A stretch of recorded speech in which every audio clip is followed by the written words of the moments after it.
In every country, they have restaurants selling yummy foods.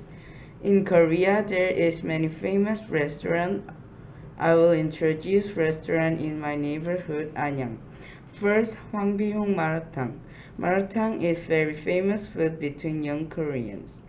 Hwangbihong Maratang is chain restaurant and it is located in Pyeongchon. The maratang is a Chinese spicy and hot soup. It has a very addictive taste. I recommend this restaurant if you like spicy and numbing taste. Second, Shabu Siktak. It is located at Pyeongchon Mokjan Gulmuk. It is shabu shabu restaurant.